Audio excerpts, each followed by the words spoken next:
What's up mga idol? Si Stan trade approved na, hinihintay ng Hinebra fans. Pero bago mo sana ipagpatuloy ang panonood mo, ay huwag mong kalimutan na mag-subscribe bilang suporta sa aking YouTube channel. Maraming salamat idol. May quick update lang muna tayo tungkol sa nangyari kay Calvin Abueva. Maraming fans kasi ang nagtatanong kung kamusta na nga ba ang kondisyon niya, matapos siyang itakbo sa ospital dahil nakabanggaan niya si Cedric Bearfield.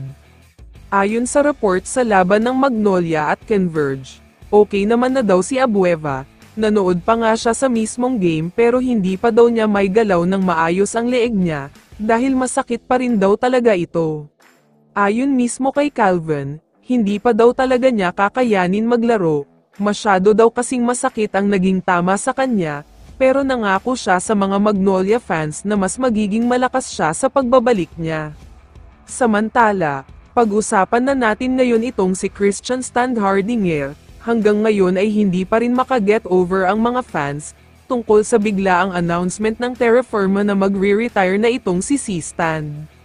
Medyo nakakagulat kasi dahil nasa tuktok at kalakasan pa siya ng playing career niya, pero biglang mag-a-announce ng retirement. Paalala ko lang na MVP candidate at BPC candidate pa siya, kaya nakakapanghinayang talaga.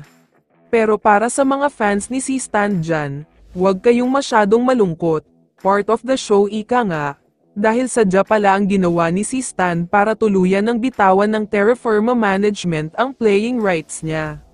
May mga post sa social media ang nagsasabi, na may utos daw ang Hinebra management sa kanya na huwag na muna maglaro, para bitawan na ang rights niya, at kukunin naman daw ito ng Hinebra para lumakas pa ang lineup nila.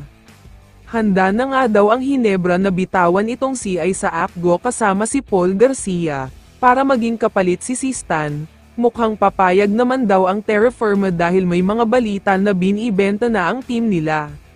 Kaya kung napansin nyo ay nawala na sina Andreas Cahilig, Wami Chongson, Stephen Holt at iba pang players, dahil ang gusto na lang daw ngayon ng Terra Firma ay hindi mataas humingi ng sweldo, para masustain nila ang PBA stint nila. Kaya naman ayon sa multiple sources, ipinadala na daw ng Hinebra ang trade proposal sa Terra Firma at approved naman daw sa Terra Firma ito, kaya ang last step na lang dito ay ang pirma ni Kume Marshall para maging official na. Kaya naman kung ikaw ang tatanungin idol, ano ang masasabi mo sa balitang ito? I-comment mo naman ang sagot mo sa tanong na ito. So dito na nagtatapos ang video na ito. Maraming salamat sa pagsuporta at panonood mga idol. Ingat at bye-bye.